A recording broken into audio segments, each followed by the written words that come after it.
السلام علیکم ورحمۃ اللہ. اشہد ان لا الہ الا اللہ وحدہ لا شریک لہ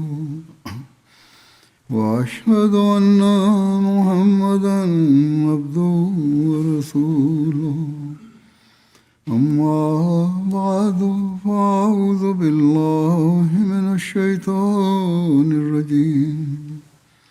بسم اللہ الرحمن الرحیم. الحمد للہ رب العالمین الرحمن الرحیم مالک یوم الدین. إياك نعبد وإياك نستعين. اهدنا الصراط المستقيم صراط الذين أنعمت عليهم غير المغضوب عليهم ولا الضالين.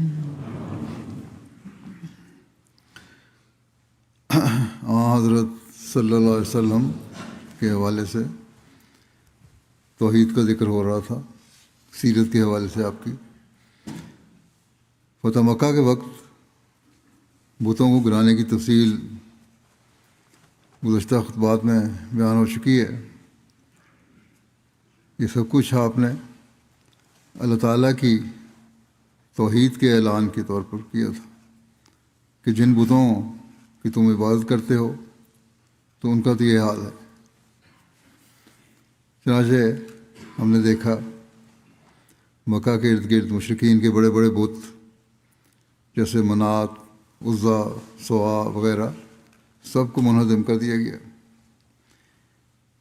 اس حوالے سے اہل طائف کے بت لات کے بارے میں ایک روایت یوں ملتی ہے. اہل طائف نے اپنے بت لات کے بارے میں، جسے وہ ربا یعنی دیوی کہتے تھے، عرض کیا کہ 3 سال تک اسے توڑا نہ جائے. آن صلی اللہ علیہ وسلم خدمت میں عرض کیا. رسول اللہ صلی اللہ علیہ وسلم کی غیرت توحید نے یہ مداحنت قبول نہیں فرمائی. اہل طائف نے پھر عرض کیا کہ 1 سال تک ہی اسے نہ گرائیں. رسول اللہ صلی اللہ علیہ وسلم نے پھر بھی انکار کیا. انہوں نے کہا چلیں 1 ماہ تک اسے نہ گرانے کی اجازت دے دیں تاکہ لوگ اسلام میں داخل ہو جائیں اور بیوقوف لوگ اور عورتیں اس سے گرانے کی وجہ سے اسلام سے دور نہ ہوں. لیکن رسول اللہ صلی اللہ علیہ وسلم نے اس کی بھی رخصت نہیں دی اور حضرت ابو سفیان اور حضرت مغیرہ بن شعبہ کو بھجوا کر اس بت کو گروا دیا. آپ کی توحید کے لیے غیرت نے یہ گوارہ نہیں کیا کہ کسی صورت میں بھی یہ بت رہنے دیے جائیں جبکہ اب اسلامی حکومت قائم ہو چکی ہے. ابو الحیاج اسدی سے روایت ہے، وہ کہتے ہیں مجھے حضرت علی بن ابی طالب نے کہا کیا میں تمہیں اس کام یعنی مہم پر نہ بھیجوں جس پر مجھے رسول اللہ صلی اللہ علیہ وسلم نے بھیجا تھا کہ تم کوئی مورتی نہ چھوڑنا مگر اسے مٹا دینا اور نہ کوئی ابھری ہوئی قبر چھوڑنا مگر اسے برابر کر دینا. کیونکہ یہ توحید کی نفی کرنے والی چیزیں ہیں اور اسلامی حکومت میں اس کو کسی طرح بھی برداشت نہیں کیا جا سکتا. لیکن افسوس ہے کہ آج کل مسلمانوں کی ایک بڑی تعداد قبروں کے پوجنے اور سجدے کرنے اور خدا تعالیٰ سے مانگنے کے بجائے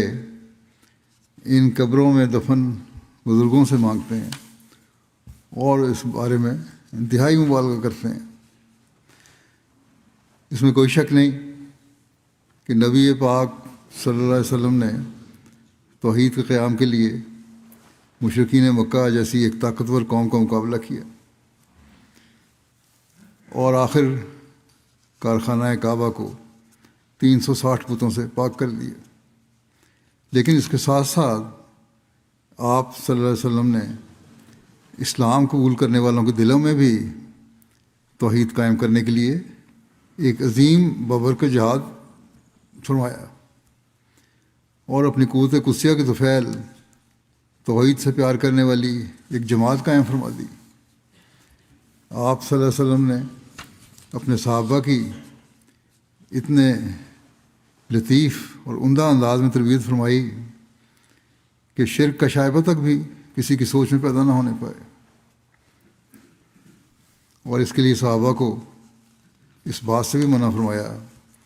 کہ نبی وہ نبی صلی اللہ علیہ وسلم کی تعریف میں مبالغہ کرے۔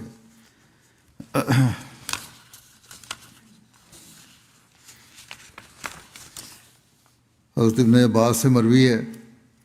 انہوں نے حضرت عمر کو ممبر پر کہتے ہوئے سنا کہ میں نے نبی صلی اللہ علیہ وسلم کو فرماتے ہوئے سنا کہ میری تعریف میں مبالغہ نہ کرو، جیسے نصارہ نے ابن مریم کی تعریف میں مبالغہ کیا تھا۔ میں تو صرف اس کا بندہ ہوں، اللہ تعالیٰ کا بندہ ہوں، اور تم کہو اللہ کا بندہ اور اس کا رسول۔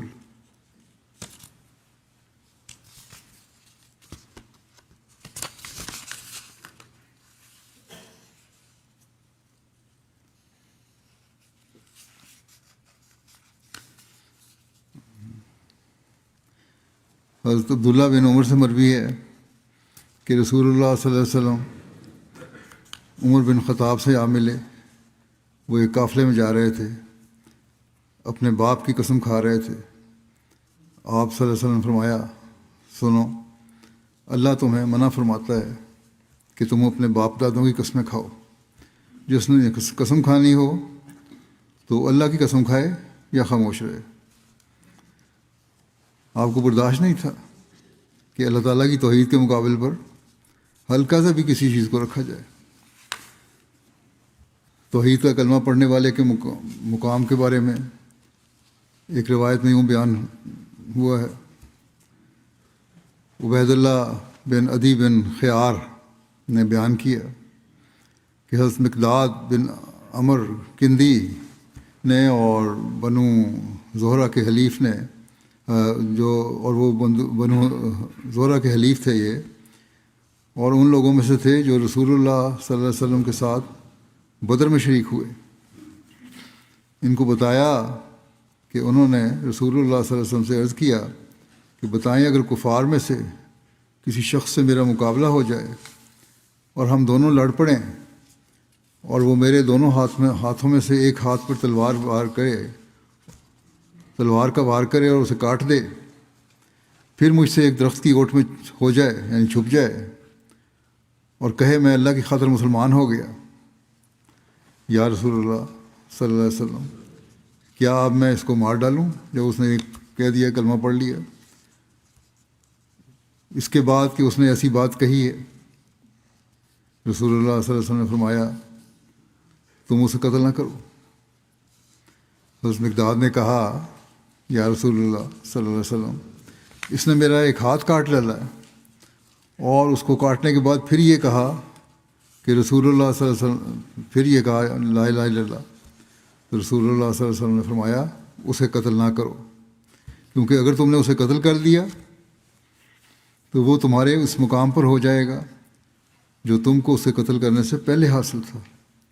اور تم اس کے مقام پر ہو جاؤ گے جو اس کو اس کلمے کے کہنے سے پہلے حاصل تھا جس کو اس نے کہا تھا۔ بس چاہے اتنے صحابہ جو تھے پرانے، انہوں نے بھی اگر کوئی ایسی حرکت کی تو آنسر نے سخت برا منایا اس سے، لیکن آج کل کے علماء کا حال دیکھیں، پاکستان میں احمدیوں کو کلمہ پڑھنے کے باوجود جس ظلم کو نشانہ بنایا جاتا ہے اس کی انتہا کوئی نہیں۔ ان ظلم کرنے والوں کا فیصلہ اس روایت میں حضرت صلی اللہ علیہ وسلم نے فرما دیا۔ بہرحال اب یہ لوگ جو ہیں جو ان شدت پسند مولویوں کے پیچھے چل رہے ہیں ان کو غور کرنا چاہیے۔ پھر اس حوالے سے ایک روایت میں آتا ہے، حضرت اسامہ بن زید سے روایت ہے، انہوں نے کہا کہ رسول اللہ صلی اللہ علیہ وسلم نے ہمیں ایک مہم پر بھیجا۔ صبح کے وقت ہم جو ہے نا کہ حرقات میں پہنچے. حرقات جو ہے نا قبیلے کا علاقے میں ایک گاؤں کا نام تھا.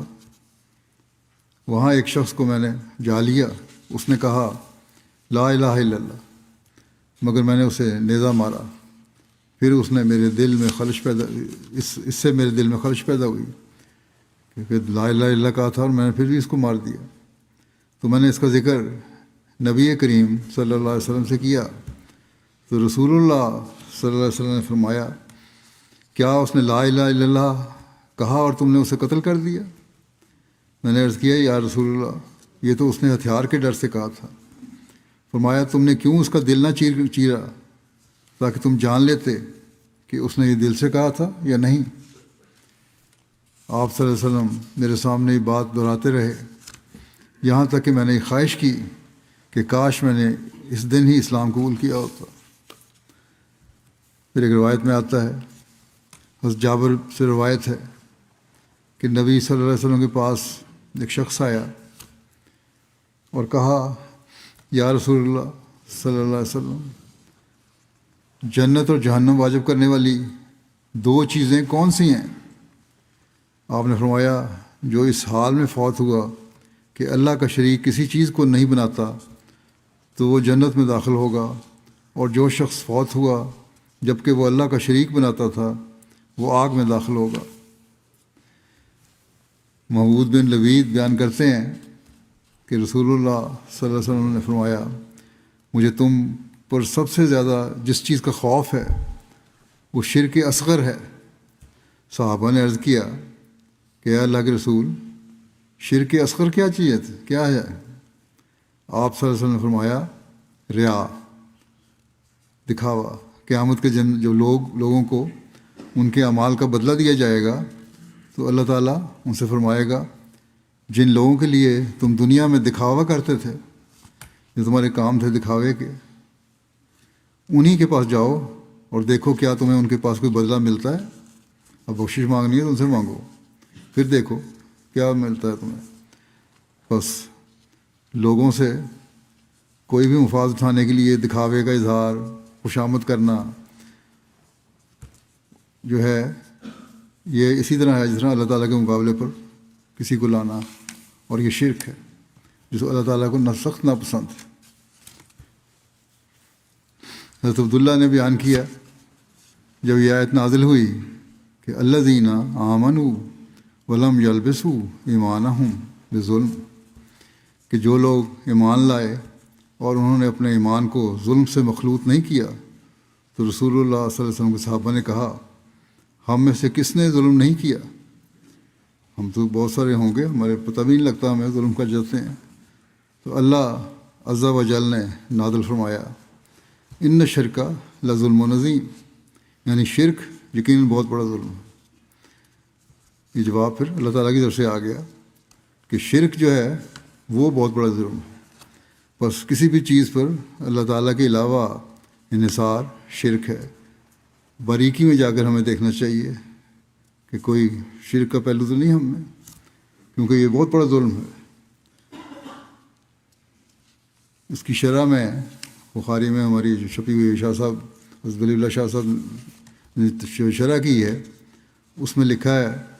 کہ ان شرکا لظلم العظیم، ظلم کے معنی وضع و شے ہیں، شے فی غیر موضع وضع و شے فی غیر موضع ہی، کہ کسی چیز کو بے محل رکھنا. ہر ایک قسم کی بد اخلاقی اور ناجائز باتیں ظلم کے مفہوم میں شامل ہیں. کفرن دون کفرن کے عنوان کے ماتحت شرک کو سب سے بڑا کفر قرار دیا گیا ہے، اور معمولی بد اخلاقی کو بھی کفر قرار دیا گیا ہے. معمولی بد اخلاقی کو بھی کفر قرار دیا گیا ہے. یہ ہے باریکی اس کی. پھر اس کے بعد ظلم دون ظلم کے عنوان کے تحت شرک کو سب سے بڑھ کر ظلم قرار دے کر بتلایا کہ وہ کیوں گناہ عظیم ہے. اس لیے کہ اس میں اللہ تعالیٰ کی صفات خاصہ، الوہیت دوسروں کی طرف منسوب کر دیے جاتے ہیں. صفات خاصہ الوہیت دوسروں کی طرف منسوب کر دیے جاتے ہیں۔ عبادت یعنی محبت و اطاعت جو دراصل اللہ تعالیٰ کا حق ہے، اس میں غیروں کو شریک بنا لیا جاتا ہے۔ انسان جو اس کا بندہ تھا اور اس کی مرضی پوری کرنے کے لیے آیا تھا، اپنے نفس کا یا اپنے جیسے انسان کا یا ادنا ادنا ہستیوں کا بندہ بن کر اپنے آپ کو اس مقام سے بہت نیچے گرا دیتا ہے جس پر کھڑا ہونے کے لیے اسے پیدا کیا گیا۔ حقوق العباد میں ناجائز تصرف جس قدر ظلم ہے، یہ بھی ظلم ہے۔ حقوق اللہ میں ناجائز تصرف اس سے بدرجہ بڑھ کر ظلم ہے۔ حقوق العباد میں جو ظلم ہے وہ تو ہے، لیکن اللہ کے حقوق جو ہیں اس میں ادائیگی میں کو نہ صحیح طرح ادا کرنا، یہ بھی ظلم ہے۔ یہ ظلم کا مفہوم ہے جو شرک میں پورے طور پر پایا جاتا ہے۔ شرک دراصل انسان کے غایہ کمالیہ کو برباد کرنے والا ہے۔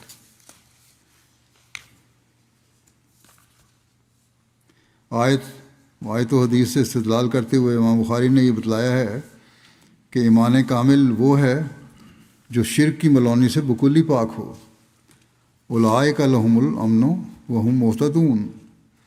کامل ایمان اور ہدایت ایسے ہی لوگوں کا حصہ ہے جن کے ایمان میں کسی قسم کے شرک اور ظلم کی ملونی نہ ہو۔ ایمان اس وقت تک مکمل نہیں جب تک کہ ایک طرف اعمال صالحہ اس کے ساتھ نہیں اور دوسری طرف وہ ہر قسم کے ظلم سے خالی نہیں، کیونکہ شرک اور گناہ اور ہر قسم کا کفر اس کو ناقص کرتا رہتا ہے۔ بس یہ توحید پر قائم ہونے اور شرک سے پاک ہونے کا معیار ہے جو آن حضرت صلی اللہ علیہ وسلم نے ہمیں بتایا۔ ابو ہریرہ نے بیان کیا کہ رسول اللہ صلی اللہ علیہ وسلم نے فرمایا، اللہ تعالیٰ فرماتا ہے ابن آدم نے مجھے جھٹلایا اور اس کے لیے مناسب نہیں تھا، اور اس نے مجھے گالی دی اور اس کے لیے مناسب نہیں تھا، اور جو اس کا مجھے جھٹلانا ہے تو اس کا یہ کہنا ہے کہ میں اس کو ہرگز دوبارہ پیدا نہیں کروں گا۔ دوبارہ یعنی اگلے جہان کے بعد جو ہے یہ اس کا انکار کر رہا ہے تو یہ اللہ کو جھٹلانا ہے،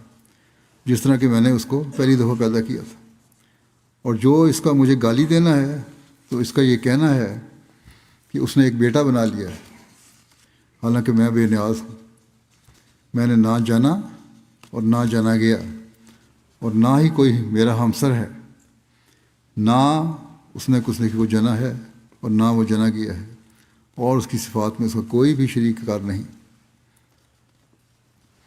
سورہ اخلاص کی یہ وضاحت کرتے ایک جگہ حضرت مسیح علیہ الصلوۃ والسلام فرماتے ہیں کہ اللہ تعالیٰ فرماتا ہے کہ اللہ الصمد، اللہ وہ ہستی ہے جس کے سب محتاج ہیں اور وہ کسی کا محتاج نہیں۔ آپ فرماتے ہیں اس عقل عبارت کو، یہ جو چھوٹی سی عبارت ہے جو بقدر ایک سطر بھی نہیں، دیکھنا چاہیے کس لطافت اور عمدگی سے ہر ایک قسم کی شراکت سے وجود حضرت باری کا منزہ ہونا بیان فرمایا ہے۔ اللہ تعالیٰ کو ہر قسم کے شرکوں سے پاک کر دیا۔ اس کی تفصیل یہ ہے کہ شرکت ادروئے حسر عقلی 4 قسم پر ہے۔ عقل کے لحاظ سے دیکھیں تو 4 قسم کی باتوں پر شرکت ہو سکتی ہے۔ کبھی شرکت عدد میں ہوتی ہے، تعداد میں 1 2 3 ہوں، کبھی مرتبہ میں ہوتی ہے، کسی کا مرتبہ بلند ہوتا ہے، کبھی نسب میں ہوتی ہے، خاندانی نسب ہے، کبھی فعل اور تاثیر میں ہے، کام کے لحاظ سے اور اس کے نتائج کے لحاظ سے۔ اس صورت میں ان 4 قسموں کی شرکت سے خدا کا پاک ہونا بیان فرمایا اور کھول کر بتلا دیا کہ وہ اپنے عدد میں 1 ہے، 2 یا 3 نہیں، اور وہ صمد ہے، یعنی اپنے مرتبہ وجوب اور محتاج الہ ہونے میں منفرد ہے۔ جو اس کا مقام ہے، اس کی ضرورت جو ہے اور اس کا کسی کا محتاج ہونا جو ہے، اس میں وہ بالکل پاک ہے، یگانہ ہے، اور وجود اس کے تمام چیزیں ممکن الوجود اور خالق ذات ہے، جو اپنی ذات میں ختم ہونے والی ہیں، ہلاک ہونے والی ہیں، لیکن وہ ہے ہمیشہ رہنے والا، ہمیشہ سے ہے اور ہمیشہ رہے گا، جو اس کی طرف ہر دم محتاج ہیں۔ تمام دنیا کی چیزیں جو فانی ہیں وہ اسی کی محتاج ہیں، اور وہ لم یلد ہے، یعنی اس کا کوئی بیٹا نہیں، تا بوجہ بیٹا ہونے کے اس کا شریک ٹھہر جائے، اور وہ لم یولد ہے، یعنی اس کا کوئی باپ نہیں، تا بوجہ باپ ہونے کے اس کا شریک بن جائے، اور وہ لم یک اللہ کفوا ہے، یعنی اس کے کاموں میں کوئی اس سے برابری کرنے والا نہیں، تا باعتبار فعل کے اس کا شریک قرار پاوے۔ سو اس طور سے فرما دیا کہ خدا تعالیٰ چاروں قسم کی شرکت سے پاک اور منزہ ہے اور وحدہ لا شریک ہے۔ حضرت عائشہ رضی اللہ عنہا نے بیان فرمایا کہ نبی صلی اللہ علیہ وسلم نے ایک شخص کو کسی سریہ پر امیر بنا کر بھیجا، اور وہ اپنی نماز میں اپنے ساتھیوں کے لیے قرأت کرتے اور قل هو اللہ احد قرأت کرتے اور قل هو اللہ احد پر ختم کرتے، یعنی سورہ اخلاص پڑھتے آخر میں۔ جب وہ لوگ واپس آئے تو انہوں نے نبی صلی اللہ علیہ وسلم سے اس کا ذکر کیا، تو آپ صلی اللہ علیہ وسلم نے فرمایا اس سے پوچھو کہ ایسا کس وجہ سے کرتا تھا۔ چنانچہ انہوں نے اس سے پوچھا کہ تو اس نے کہا کہ کیونکہ یہ رحمان کی صفات پر مشتمل ہے اور میں پسند کرتا ہوں کہ اس کو پڑھوں۔ تو نبی صلی اللہ علیہ وسلم نے فرمایا کہ اس کو بتا دو کہ اللہ اس سے محبت کرتا ہے۔ اللہ تعالیٰ کی توحید کا اعلان ہے، تو پھر سن لو کہ اللہ بھی تمہارے سے محبت کرتا ہے۔ صحابہ کی بھی اللہ تعالیٰ سے محبت اور توحید سے پیار کی معرفت سے بھری ہوئی مثالیں ملتی ہیں۔ ایک روایت میں آتا ہے، حضرت انس بن مالک نے بیان کیا، انصار میں سے ایک شخص مسجد قباء میں ان کی امامت کراتا تھا۔ جب کبھی وہ نماز میں ان کے لیے کوئی صورت پڑھتا تو وہ قل هو اللہ احد سے آغاز کرتا، یہاں تک کہ اس سے فارغ ہوتا، پھر اس کے ساتھ دوسری صورت پڑھتا، اور وہ یہ ہر رکعت میں کرتا تھا۔ پہلا قصہ تو کسی مہم پہ بھیجے ہوئے قافلے کا تھا، یہ ہے مستقل کیا کرتے تھے ایک علاقے کے امام۔ تو اس کے ساتھیوں نے اس سے بات کی، انہوں نے کہا کہ تم یہ صورت پڑھتے ہو، پھر یہ خیال کرتے ہو کہ تمہارے لیے کافی نہ ہوں گی، یہاں تک کہ تم ایک دوسری صورت پڑھتے ہو، یا تو تم صرف اسے پڑھو،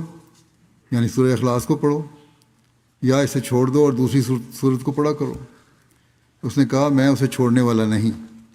اگر تم لوگ پسند کرتے ہو کہ میں تمہاری اس کے ساتھ امامت کروں تو میں کرتا ہوں، اور اگر تم پسند کرتے ہو کہ تو میں ناپسند کرتے ہو اگر تم یہ صورت کو پڑھنا تو میں تم لوگوں کو چھوڑ دیتا ہوں، میں امامت کی مجھے ضرورت نہیں ہے۔ اور وہ اسے اپنے میں سے سب سے افضل خیال کرتے تھے، کیونکہ وہ لوگ جو تھے اس شخص کو اپنے میں سے سب سے بہتر خیال کرتے تھے، اور وہ ناپسند کرتے تھے کہ اس کے علاوہ کوئی ان کی امامت کرائے۔ بہرحال جب نبی صلی اللہ علیہ وسلم ان لوگوں کے پاس آئے تو انہوں نے آپ صلی اللہ علیہ وسلم کو یہ بات بتائی کہ یہ شخص جس طرح پڑھتا ہے، سورہ اخلاص ہر رکعت میں پڑھتا ہے ہر سورت سے پہلے۔ آپ نے فرمایا اے فلاں، جس بات کا تمہارے ساتھی تمہیں کہتے ہیں اس پر عمل کرنے سے کیا بات تمہیں روکتی ہے، اور کیا چیز تمہیں آمادہ کرتی ہے کہ تم ہر رکعت میں یہ صورت پڑھو؟ اس نے عرض کیا یا رسول اللہ صلی اللہ علیہ وسلم، میں اس سے محبت کرتا ہوں۔ تو رسول اللہ صلی اللہ علیہ وسلم نے فرمایا یقیناً اس کی محبت نے تمہیں جنت میں داخل کر دیا، یعنی سورہ اخلاص کی محبت نے تمہیں جنت میں داخل کر دیا۔ حضرت صلی اللہ علیہ وسلم کی قوت قدسی اور تربیت نے صحابہ کو بھی توحید کا راستہ دکھانے کا ایک مینار بنا دیا تھا۔ بخاری کی ایک روایت میں اس طرح بھی ہے کہ اس سورت کو حضرت صلی اللہ علیہ وسلم نے ثلث القرآن قرار دیا، یعنی قرآن کا تیسرا حصہ۔ اس کی تفسیر میں حضرت مسلم موعود نے لکھا ہے کہ سورت کے ثلث قرآن ہونے سے یہ مراد نہیں یہ سورت قرآن کریم کے حجم کا تیسرا حصہ ہے، بلکہ صرف یہ مراد ہے کہ اس کا مضمون خاص اہمیت رکھتا ہے۔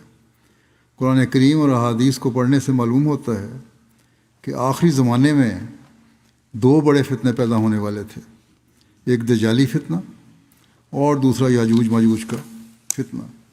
اور ان دونوں فتنوں نے یکے بعد دیگرے اسلام کے ساتھ ٹکر لینی تھی۔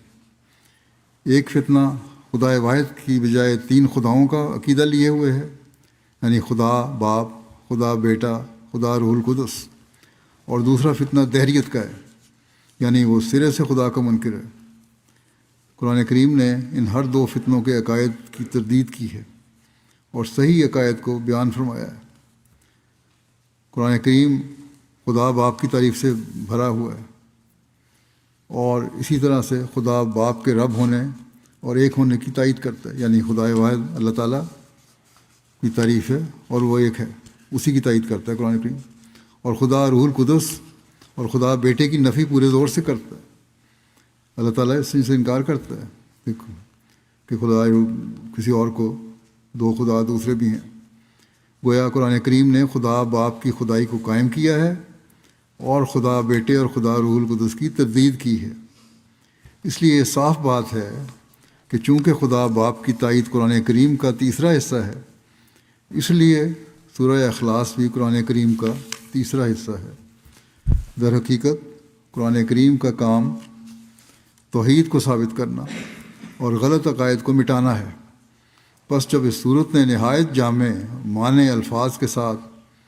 مختصر طور پر وہ مضمون ادا کر دیا جس سے غلط عقائد کا ابطال ہوتا ہے، جھوٹ ثابت ہوتے ہیں، اور توحید کی حقیقت کو بیان کر دیا، تو یہ صورت ثلث قرآن کیا بلکہ سارے قرآن کے برابر ہوگی۔ بس رسول کریم صلی اللہ علیہ وسلم کا اس صورت کو ثلث قرآن قرار دینا مبالغہ نہیں، بلکہ اس کے مضمون کی اہمیت کے پیش نظر آپ نے بیان فرمایا ہے۔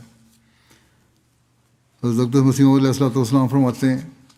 یقیناً سمجھو کہ توحید یقینی محض نبی کے ذریعے سے ہی مل سکتی ہے، جیسا کہ ہمارے نبی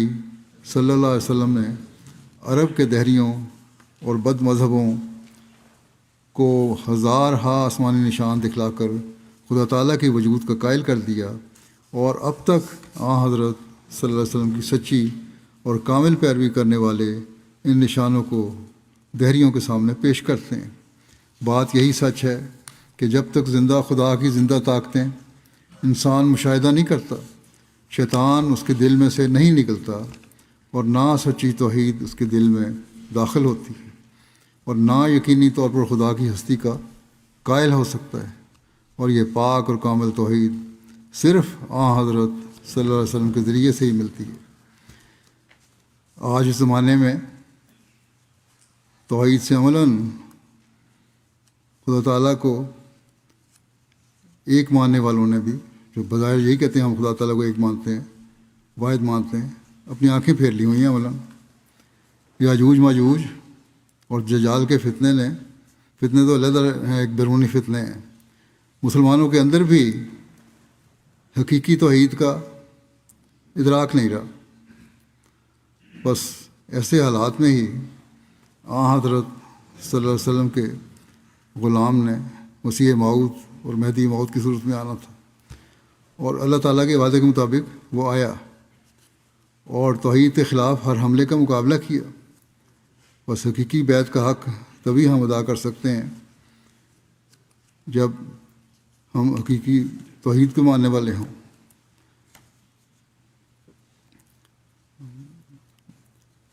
اپنی جماعت کا جب آپ نے قیام فرمایا 23 مارچ کو، یہ مہینہ مارچ کا مہینہ اس میں سے گزر رہے ہیں ہم نے، اور 23 مارچ کی مناسبت سے یوم مسیح موعود کے جلسے بھی ہم کرتے ہیں۔ وہ اس لیے کرتے ہیں کہ حضرت صلی اللہ علیہ وسلم کے غلام کو اللہ تعالیٰ نے جو اپنے وعدے کے مطابق بھیجا ہے تو توحید کے قیام کے لیے بھیجا ہے۔ بس جب آپ نے جماعت قائم فرمائی تو اس کی بیعت میں آ کر ہم نے یہ عہد کیا ہے کہ ہم بھی ہمیشہ توحید پر قائم رہیں گے اور حقیقی توحید کا حق تبھی ادا ہوگا جب ہم میں سے ہر ایک خود بھی اپنے اندر بھی، اپنے فیملی کے اندر بھی، اپنے معاشرے میں بھی توحید کے قیام کے لیے کوشش کرے گا۔ اللہ تعالیٰ سب مسلمانوں کو بھی توفیق دے کہ وہ اللہ تعالیٰ کے اس بھیجے ہوئے کو قبول کر کے توحید کا قیام کریں اور یاجوج ماجوج اور دجالی فتنوں سے کو توڑیں جو آج کل بڑی شدت سے حملہ آور ہیں۔ حضرت صلی اللہ علیہ وسلم کے اسراء کے حوالے سے ایک روایت میں بیان ہوئی ہے۔ حضرت عبداللہ بن مسعود نے بیان کیا کہ رسول اللہ صلی اللہ علیہ وسلم نے فرمایا، میں ابراہیم سے ملا اس رات جب مجھے اسراء ہوا۔ انہوں نے کہا، اے محمد صلی اللہ علیہ وسلم، میری طرف سے اپنی امت کو سلام کہیں اور انہیں بتا دیں کہ جنت پاکیزہ مٹی والی ہے، شیریں پانی والی ہے، اور وہ مسیح میدان ہے، اور اس کے پودے سبحان اللہ اور الحمدللہ اور لا الہ الا اللہ اور اللہ اکبر ہیں۔ بس ایک مومن کو ان اذکار کا ذکر اسی گہرائی میں جا کر اور مکمل طور پر اللہ تعالیٰ کی توحید کا ادراک حاصل کر کے کرنا چاہیے، تبھی کامیابی ہے۔ ہم اللہ تعالیٰ کو واحد و یگانہ سمجھتے ہیں۔ ایک روایت میں یہ حدیث قدسی بیان ہوئی ہے۔ حضرت انس بن مالک نے بیان کیا، میں نے رسول اللہ صلی اللہ علیہ وسلم کو فرماتے ہوئے سنا، اللہ تبارک و تعالیٰ نے فرمایا، اے ابن آدم، تو نے جو مجھ سے دعا کی اور مجھ سے امید رکھی، میں نے تجھے بخش دیا، اس کے باوجود جو تم میں ہے، اور میں پرواہ نہیں کرتا۔ یعنی ابھی بھی تمہارے اندر کمزوریاں اور کمیاں ہوں گی، لیکن میں نے تمہیں بخش دیتا ہوں، اس لیے کہ تم نے مجھ سے دعا کر رہے ہو۔ اے ابن آدم، اگر تیرے گناہ آسمان کی بلندی تک پہنچ جائیں، پھر تم مجھ سے بخشش طلب کرو تو میں تجھے بخش دوں گا، اور میں پرواہ نہیں کرتا کہ اتنے گناہ ہیں کہ میں بخشوں، کوئی پرواہ نہیں، اللہ تعالیٰ مالک ہے، بخش سکتا ہے۔ فرمایا کہ اے ابن آدم، اگر تم میرے پاس زمین کے برابر خطائیں لے کر آؤ، پھر تم مجھ سے ملو، تم نے میرے ساتھ ایسی حالت میں کہ تم نے میرے ساتھ کسی کو شریک نہ ٹھہرایا ہو، تو میں اس کے برابر تیرے پاس مغفرت لاؤں گا۔ تم زمین کے برابر خطائیں بھی ہوں، گناہ بھی ہوں، لیکن اگر شرک نہیں کیا اور مجھ سے خوف ہے اور میری توحید کا اعلان کرتے ہو اور عمل کرنے کی کوشش کرتے ہو، تو میں تمہیں مغفرت دوں گا، مغفرت بخشوں گا۔ بس ساری خطائیں، سارے گناہ اللہ تعالیٰ بخش دیتا ہے جب انسان اس کے پاس عاجز ہو کر جائے، مگر شرط یہ ہے کہ شرک نہ کیا ہو، اللہ تعالیٰ کی توحید کا حق ادا کیا ہو، یہ بھی ضروری ہے۔ صرف مان لینا، جیسا پہلے میں نے مثال میں دیا کہ ماننا کافی نہیں، عملاً اپنے ہر فعل سے ہی ثابت کرنا ہوگا کہ خدا تعالیٰ واحد ہے۔ اسی طرح توحید کے اعلیٰ مقام کے بارے میں ایک روایت میں بیان ہوئی ہے۔ حضرت ابو سعید خدری رسول اللہ صلی اللہ علیہ وسلم سے روایت کرتے ہیں کہ آپ صلی اللہ علیہ وسلم نے فرمایا، حضرت موسیٰ نے عرض کیا، اے میرے رب، مجھے کوئی ایسی چیز سکھا دے جس کے ذریعے میں تیرا ذکر بھی کروں اور تجھ سے دعا بھی کروں۔ تو اللہ تعالیٰ نے فرمایا، اے موسیٰ، کہو لا الہ الا اللہ۔ حضرت موسیٰ نے عرض کی کہ اے میرے خدا، تیرے سب بندے یہی کہتے ہیں، لا الہ الا اللہ سب کہتے ہیں۔ اللہ تعالیٰ نے فرمایا یہی کہ کہو لا الہ الا اللہ۔ حضرت موسیٰ نے کہا، تیرے سوا کوئی معبود نہیں، اے میرے رب، میں تو کوئی ایسی بات چاہتا ہوں جو خاص میرے لیے ہو۔ اللہ تعالیٰ نے فرمایا، اے موسیٰ، اگر ساتوں آسمان اور ان کے رہنے والے میرے سوا اور ساتوں زمینیں ایک پلڑے میں رکھ دی جائیں، میرے سوا باقی جو ہیں دنیا ایک پلڑے میں رکھ دی جائیں اور ساتوں زمینیں ایک پلڑے میں رکھ دی جائیں، اور لا الہ الا اللہ کو دوسرے پلڑے میں رکھا جائے، تو جو لا الہ الا اللہ ان سب پر بھاری ہو جائے گا۔ یعنی زمین و آسمان کی جو کچھ موجودات ہیں، جو آبادیاں ہیں، جو نیکیاں ہیں، ان سب کو ایک طرف رکھ دو اور لا الہ الا اللہ کو ایک طرف رکھ دو، تو لا الہ الا اللہ کا پلڑا بھاری رہے گا۔ حضرت اقدس مسیح موعود علیہ الصلوۃ والسلام ایک اعتراض کے جواب میں کلمہ لا الہ الا اللہ کی اس حقیقت کی تشریح کرتے ہوئے فرماتے ہیں کہ حضرت مقدس نبوی کی تعلیم یہ ہے کہ لا الہ الا اللہ محمد الرسول اللہ، اس کہنے سے گناہ دور ہو جاتے ہیں۔ یہ بالکل سچ ہے، اور یہی واقعی حقیقت ہے کہ جو محض خدا کو واحد لا شریک جانتا ہے اور ایمان لاتا ہے کہ محمد مصطفیٰ صلی اللہ علیہ وسلم کو اسی قادر یکتا نے بھیجا ہے، تو بے شک اگر اس کلمہ پر اس کا خاتمہ ہو تو نجات پا جائے گا۔ آسمان کے نیچے کسی کی خودکشی سے نجات ہرگز نہیں ہوتی، اور اس سے زیادہ کون پاگل ہوگا کہ ایسا خیال بھی کرے، مگر خدا کو واحد اور لا شریک سمجھنا اور ایسا مہربان خیال کرنا کہ اس نے نہایت رحم کر کے دنیا کو ضلالت سے چھڑانے کے لیے اپنا رسول بھیجا، جس کا نام محمد مصطفیٰ صلی اللہ علیہ وسلم ہے۔ یہ ایک ایسا اعتقاد ہے کہ اس پر یقین کرنے سے روح کی تاریکی دور ہو جاتی ہے اور نفسانیت دور ہو کر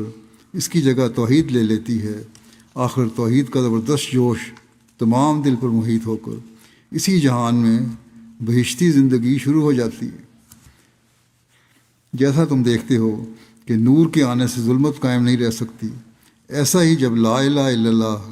کا نورانی پرتاؤ دل پر پڑتا ہے تو نفسانی ظلمت کے جذبات کل معدوم ہو جاتے ہیں۔ گناہ کی حقیقت بجز اس کے اور کچھ نہیں کہ سرکشی کی ملوانی سے نفسانی جذبات کا شور و غوغا ہوتا ہے، بھڑک رہے ہوتے ہیں جس انسانی جذبات،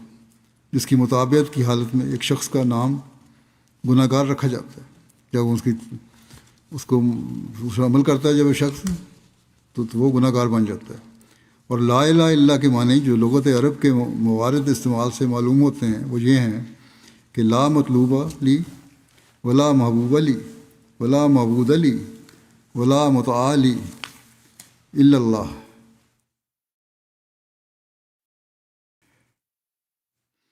یعنی بجوز اللہ کے اور کوئی میرا مطلوب نہیں، اور محبوب نہیں، اور معبود نہیں، اور مطاع نہیں۔ اس کے پیچھے میں چلوں، اب ظاہر ہے کہ یہ معنی گناہ کی حقیقت اور گناہ کے اصل منبع سے بالکل مخالف پڑے ہیں۔ بس جو شخص ان معنی کو خلوص دل کے ساتھ اپنی جگہ دے گا، یہ بات غور کرنے والی ہے، ان باتوں کو جو کہیں ہیں خلوص دل کے ساتھ اپنے دل میں جگہ دے گا تو بالضرورت مفہوم مخالف اس کے دل سے نکل جائے گا، پھر دوسرا کوئی بات اس کے اندر نہیں رہے گی، کیوں پھر وہ اللہ تعالیٰ کے حکم پر عمل کرے گا، اس کی توحید کا قائل ہوگا، کیونکہ ضدین ایک جگہ جمع نہیں ہو سکتی، دو مخالف چیزیں جو ہیں وہ جمع نہیں ہوتی، اور جب نفسانی جذبات نکل گئے تو یہی وہ حالت ہے جس کو سچی پاکیزگی اور حقیقی راست بازی کہتے ہیں، اور خدا کے بھیجے ہوئے پر ایمان لانا جو دوسرے جزو کلمہ کا مفہوم ہے۔ اس کی ضرورت یہ ہے کہ تا خدا کے کلام پر بھی ایمان حاصل ہو جائے، کیونکہ جو شخص یہ اقرار کرتا ہے کہ میں خدا کا فرمانبردار بننا چاہتا ہوں، اس کے لیے ضروری ہے کہ اس کے فرمانوں پر ایمان بھی لاوے، اور فرمان پر ایمان لانا بجوز اس کے ممکن نہیں کہ اس پر ایمان لاوے جس کے ذریعے سے دنیا میں فرمان آیا ہے، یعنی جس کے ذریعے اللہ تعالیٰ نے پیغام بھیجا ہے اس پر ایمان لانا بھی ضروری ہے۔ بس یہ حقیقت کلمہ کی ہے۔ حضرت ابو موسیٰ اشعری بیان کرتے ہیں کہ نبی کریم صلی اللہ علیہ وسلم نے ایک دن ہم سے خطاب فرمایا کہ شرک سے بچو، یہ چونٹی کے نقشے پا سے بھی باریک تر ہے، یعنی چونٹی کا جو پاؤں ہے اس سے بھی باریک ہے یہ شرک۔ تو کہنے والے نے آپ کو صلی اللہ علیہ وسلم کو کہا کہ اے اللہ کے رسول، ہم اس سے کیسے بچیں جبکہ وہ چونٹی کے نقشے پا سے بھی باریک تر ہے؟ آپ نے فرمایا تم یہ دعا کہو، اللہم انا نعوذ بکا من ان نشرک بکا شیئا نعلمہ ونستغفرک لما لا نعلم۔ اے اللہ، ہم تیری پناہ میں آتے ہیں اس بات سے کہ تیرے ساتھ جانتے بوجھتے ہوئے کسی کو شریک ٹھہرائیں، اور لا علمی میں بھی ایسا کرنے سے ہم تجھ سے بخشش کی طلبگار ہیں، ہمیشہ بدل مانگتے رہو۔ حضرت عبد الرحمن بن ابزہ بیان کرتے ہیں کہ نبی صلی اللہ علیہ وسلم نے فرمایا کہ یہ صبح اٹھتے تو یہ دعا کرتے تھے، اصبحنا علی فطرت الاسلام و علی کلمۃ الاخلاص و علی دین نبینا محمد صلی اللہ علیہ وسلم و علی ملت ابینا ابراہیم حنیفا مسلما وما کان من المشرکین۔ ہم نے اسلام کی فطرت اور کلمہ اخلاص توحید پر، اور اپنے نبی محمد صلی اللہ علیہ وسلم کے دین، اور اپنے باپ ابراہیم کی ملت پر جو موحد مسلمان تھے اور مشرکوں میں سے نہ تھے، صبح اٹھ کے یہ یاد کرو، پہلے ہمیشہ اللہ تعالیٰ کو یاد کرو۔ حضرت عبداللہ بن مسعود بیان کرتے ہیں کہ جب شام ہوتی تو رسول اللہ صلی اللہ علیہ وسلم یہ دعا کرتے، امسینا و امسیل ملکو للہ والحمد للہ لا الہ الا اللہ وحدہ لا شریک لہ۔ ہم نے اور سارے جہان نے اللہ کی خاطر شام کی، اور تمام تعریف اللہ کے لیے ہے، اللہ کے سوا کوئی معبود نہیں، وہ ایک ہے، اس کا کوئی شریک نہیں۔ عبداللہ بن بریدہ اسلمی اپنے والد سے روایت کرتے ہیں کہ انہوں نے بیان کیا کہ نبی صلی اللہ علیہ وسلم نے ایک شخص کو سنا، وہ دعا کر رہا تھا اور وہ کہہ رہا تھا کہ اے اللہ، میں تجھ سے مانگتا ہوں اس بات کے ذریعے کہ میں گواہی دیتا ہوں کہ تو ہی اللہ ہے، تیرے سوا کوئی عبادت کے لائق نہیں، تو احد ہے، بے احتیاج ہے، جس نے نہ کوئی جنا اور نہ وہ جنا گیا، اور کوئی اس کا ہمسر نہیں۔ وہ کہتے ہیں آپ صلی اللہ علیہ وسلم نے اس نے فرمایا، اس کی قسم جس کے ہاتھ میں میری جان ہے، اس نے اللہ سے اس کے اسم اعظم کے ذریعے مانگا، وہ جس کے ذریعے جب دعا کی جائے وہ قبول کرتا ہے، اور جب اس کے ذریعے مانگا جائے وہ دیتا ہے۔ حضرت اسماء بنت امیس سے روایت ہے کہ رسول اللہ صلی اللہ علیہ وسلم نے فرمایا، نے مجھ سے فرمایا کہ کیا میں تجھ کو ایسا کلمات نہ سکھاؤں جن کو تو سختی اور مصیبت کے وقت پڑھا کرے؟ وہ کلمات یہ ہیں، اللہ اللہ ربی لا اشرک بہ شیئا، اللہ اللہ میرے رب ہے، میں اس کے ساتھ کسی کو شریک نہیں ٹھہراتا۔ مشکلات میں لوگ پوچھتے ہیں کیا پڑھیں، یہ بھی ایک دعا ہے ان میں سے۔ ایک روایت میں آتا ہے، حضرت ابن عباس رضی اللہ عنہما بیان کرتے ہیں کہ نبی صلی اللہ علیہ وسلم گھبراہٹ کے وقت کیوں دعا کرتے تھے، لا الہ الا اللہ، لا الہ الا اللہ العظیم عظیم الحلیم، لا الہ الا اللہ رب السماوات والارض و رب العرش العظیم۔ اس اللہ کے سوا کوئی معبود نہیں جو بہت بڑا اور بہت ہی بردبار ہے، کوئی معبود نہیں مگر اللہ جو آسمانوں اور زمین کا رب ہے اور عرش عظیم کا رب ہے۔ کس باریکی سے آپ صلی اللہ علیہ وسلم توحید کے قیام کی تلقین فرمایا کرتے تھے۔ ایک روایت میں آتا ہے، ابو رمسا رضی اللہ عنہ سے مروی ہے کہ میرے والد نے رسول اللہ صلی اللہ علیہ وسلم سے عرض کیا کہ مجھے آپ اپنی وہ چیز دکھائیں جو آپ کی پشت پر ہے، یعنی مہر نبوت، کیونکہ میں طبیب ہوں۔ آپ نے فرمایا، طبیب تو اللہ ہے، بلکہ تو رفیق ہے، مریض کو تسکین اور دلاسا دیتا ہے۔ طبیب تو وہی ہے جس نے اسے پیدا کیا ہے، وہی اس کو شفا دینے والا ہے۔ حضرت عبادہ بن صامت رضی اللہ عنہ کہتے ہیں کہ رسول اللہ صلی اللہ علیہ وسلم نے فرمایا، جس نے کہا میں گواہی دیتا ہوں کہ اللہ کے سوا کوئی معبود نہیں، وہ ایک ہے، اس کا کوئی شریک نہیں، اور محمد صلی اللہ علیہ وسلم اس کے بندے اور اس کے رسول ہیں، اور یہ کہ عیسیٰ اللہ کا بندہ اور اس کی بندی کا بیٹا ہے، اور اس کا کلمہ ہے جو اس نے مریم کی طرف القاء کیا، اور اس کی طرف سے ایک روح ہے، اور یہ کہ جنت حق ہے اور جہنم حق ہے، اللہ تعالیٰ اسے جنت کے 8 دروازوں میں سے جس سے چاہے گا جنت میں داخل کرے گا۔ عمیر بن ہانی اسی سند سے یہ روایت کرتے ہیں، انہوں نے بھی اس کی تصدیق کی ہے، لیکن یہ بات انہوں نے کہا ہے کہ اللہ تعالیٰ نے اس کو یہ انہوں نے نہیں بتایا کہ یہ بھی آگے کہا تھا نے کہ اللہ تعالیٰ اس کو جنت میں داخل کرے گا جو بھی اس کا عمل ہو، اور یہ تو کہا تھا یہاں تک ٹھیک ہے، لیکن یہ نہیں کہا تھا کہ جنت کے 8 دروازوں میں سے جس سے چاہے داخل کرے۔ یہ دوسری روایت میں اس کا 8 دروازوں کا حوالہ نہیں ہے۔ حضرت ابن عمر سے روایت ہے کہ نبی صلی اللہ علیہ وسلم نے فرمایا، اسلام کی بنیاد 5 باتوں پر ہے،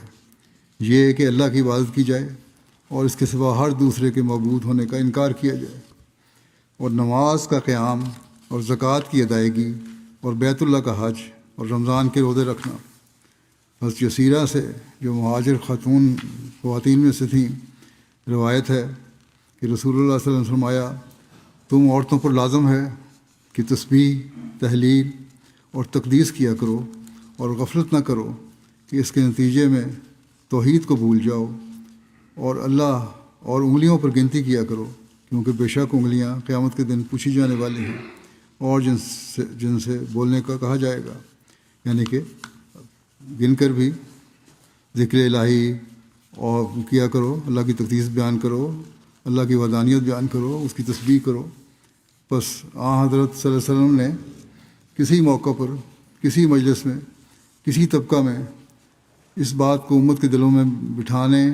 کا موقع نہیں چھوڑا کہ جہاں آپ نے خدا تعالیٰ کی توحید اور اس کی عظمت کو قائم کرنے کی نصیحت نہ فرمائی ہو۔ اس حوالے سے مسلم موت ایک جگہ لکھتے ہیں، بلکہ خطبے میں بیان کیا اپنے ایک، کہ رسول کریم صلی اللہ علیہ وسلم کو اس کے متعلق اس قدر جوش تھا کہ آپ کے مخالف بھی اس بات کا اعتراف کرتے ہیں کہ آپ اٹھتے بیٹھتے، چلتے پھرتے ہر وقت خدا ہی خدا پکارتے تھے۔ چنانچہ فرانس کا ایک مورخ لکھتا ہے، اور خواہ کچھ ہو اور کوئی بھی الزام محمد صلی اللہ علیہ وسلم پر لگاؤ، وہ یہ کہتا ہے، لیکن مجھے تو، لکھنے والا ہی لکھتا ہے مورخ، لیکن مجھے تو ایک بات ایسی اس میں نظر آتی ہے، یعنی آن رسول صلی اللہ علیہ وسلم میں، کہ جب سے دنیا قائم ہوئی ہے تب سے کسی شخص میں دیکھی نہیں گئی۔ یہ ایسی بات ہے جو میں نے کسی شخص میں نہیں دیکھی، اور وہ یہ ہے کہ جس وقت سے اس نے نبوت کا اعلان کیا ہے، یعنی آن صلی اللہ علیہ وسلم جب سے نبوت کا اعلان کیا ہے، یہ مورخ لکھ رہا ہے، اس وقت سے لے کر موت کے وقت تک ایک ہی لفظ اس کی زبان پر رہا، اور وہ اللہ کا لفظ تھا، گویا اسے ایک دھن تھی اور جنون تھا کہ خدا کو منوانا ہے اور اسے دنیا میں ظاہر کرنا ہے۔ بس وہ لوگ جو حضرت صلی اللہ علیہ وسلم کے اس کام کو جنون کہتے ہیں کہ آپ ہر وقت خدا کو کہتے رہتے ہیں، کہتے رہے، اور وہ بھی اس بات کے تو قائل ہیں کہ حضرت صلی اللہ علیہ وسلم کا اہم، بڑا اور پہلا کام خدا کو اور خدا تعالیٰ کی وحدانیت کو منوانا تھا۔ یہ جنون ہی صحیح، مگر یہ وہی چیز ہے کہ اس جنون کے رکھنے والے کو بعد کے لوگوں نے کامل سمجھا، اور اگر کامل نہ سمجھا تو کم از کم اتنا تو یقین کیا، اگر نہیں بھی مانتے، کہ ایسا شخص برا نہیں ہو سکتا جو دن رات خدا خدا کرتا رہے اور اس کو، اس کی وحدانیت کو اور اس کی صفات کو منوانے کی دھن میں ہر وقت لگا رہے۔ بہرحال حضرت صلی اللہ علیہ وسلم کی اس حالت کو دیکھ کر یہ معلوم ہوتا ہے کہ آپ کی اور تمام انبیاء کی دنیا میں آنے کی غرض یہی ہوتی ہے کہ شرک مٹائیں اور خدا تعالیٰ کو منوائیں، اس کی وحدانیت کو دنیا میں پھیلا دیں۔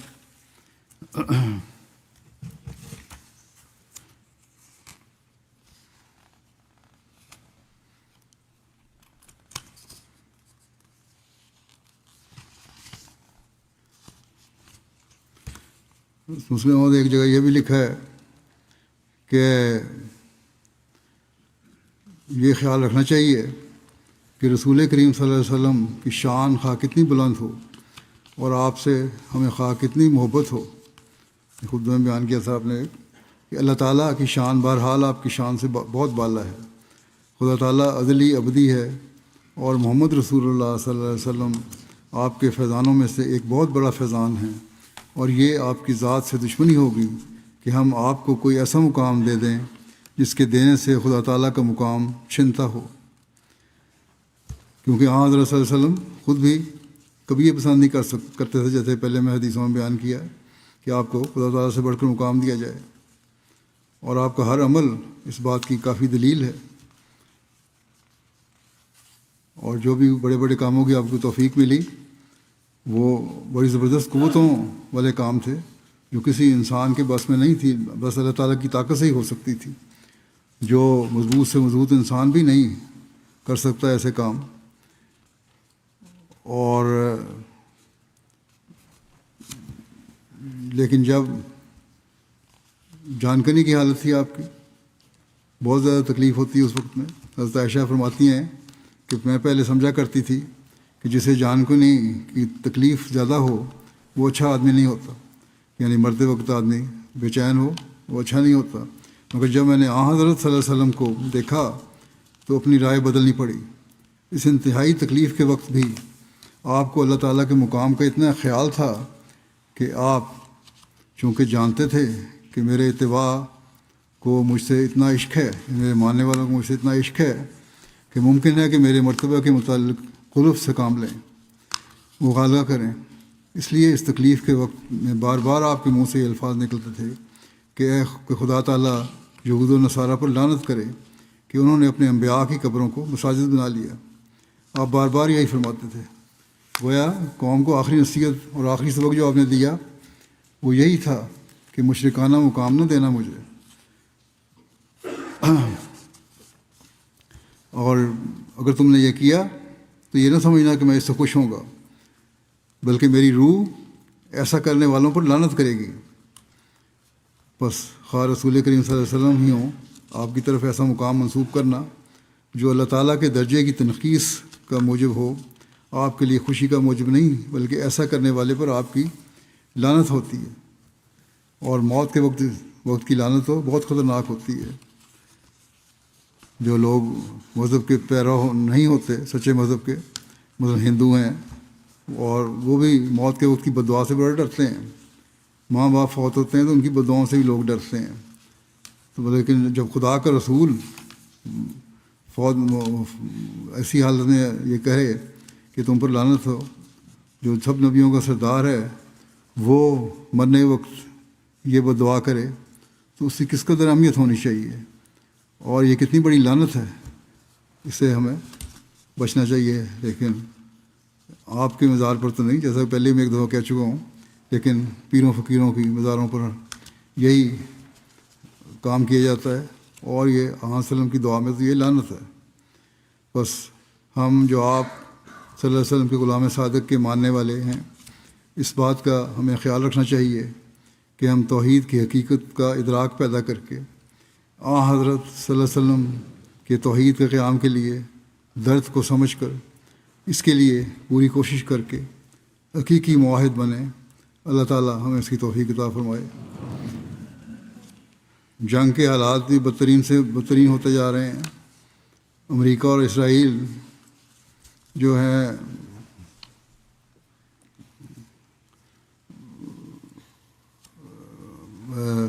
اس کوشش میں ہیں کہ ان کی اجارہ داری ساری دنیا میں اور خاص طور پر مسلم دنیا میں قائم ہو جائے۔ جس طرح کہ اسرائیل کے صدر نے فلسطین پہ جب شروع ہوئی ہے، حملہ کیا تھا پہلی دفعہ، اس وقت کہا تھا کہ اب اس علاقے کا بلکہ عرب ملکوں کا بھی نقشہ بدلا جائے گا۔ تو یہ نقشہ بدلنے کی کوششیں ہیں، اور مسلمان دنیا کو بھی سمجھ آ جائے کہ کس طرف یہ لوگ جا رہے ہیں، اور ان کا ایک ہونا بہت ضروری ہے۔ پاکستان سنا ہے ایران اور ان ملکوں کی صلح کی کوشش کر رہا ہے امریکہ کے ساتھ، کیونکہ نقصان بیچ میں عرب ملکوں کو بھی ہو رہا ہے، تو پاکستان اس لحاظ سے کوشش کر رہا ہے۔ اس پر بھی ایران کے بعض حلقوں کو بزنی ہو گئی ہے کہ یہ بھی غلط ہے، اور انہوں نے بلکہ یہاں تک الزام لگا دیا ہے کہ ایران کے بعض حلقوں میں، ایران میں کہا جانے لگا ہے پڑھے لکھے لوگوں میں یا جو تجزیہ نگاروں میں، کہ ایران کی سرحد کے ساتھ پاکستان اپنے علاقے میں امریکی فوجوں کی تربیت کر رہا ہے، مدد دے رہا ہے، یا ایسے لوگوں کی مدد کر رہا ہے جو ایران کے خلاف جنگ کریں۔ بہرحال یہ بالکل غلط بات ہے، پاکستان نے اس کی نفی کی ہے۔ دشمن ان حالات سے فائدہ اٹھا کر بے چینی پیدا کرنا چاہتا ہے تاکہ مسلمان ملک کبھی ایک دوسرے کے مددگار نہ بن سکیں۔ اس لیے بہت دعاؤں کی ضرورت ہے۔ اللہ تعالیٰ ہمیں دعائیں اس لحاظ سے بھی دعائیں کرنے کی توفیق عطا فرمائے، اور اسلامی ملکوں کو وحدت کی لڑی میں رونے کی بھی توفیق عطا فرمائے۔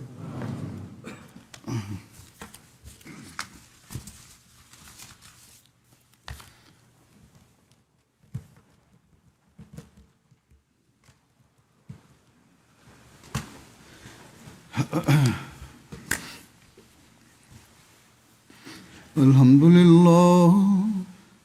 لله نحمده ونستعينه ونستغفره ونؤمن به ونتوكل عليه ونعوذ بالله من شرور أنفسنا ومن سيئات أعمالنا من يهده الله فلا مضل له ومن يضلل فلا هادي له ونشهد أن لا إله إلا الله ونشهد أن محمدا عبده ورسوله عباد الله رحمكم الله إن الله يأمر بالعدل والإحسان وإيتاء ذي القربى وينهى عن الفحشاء والمنكر والبغي يعظكم لعلكم تذكرون اذكروا الله يذكركم وادعوه يستجب لكم ولذكر الله أكبر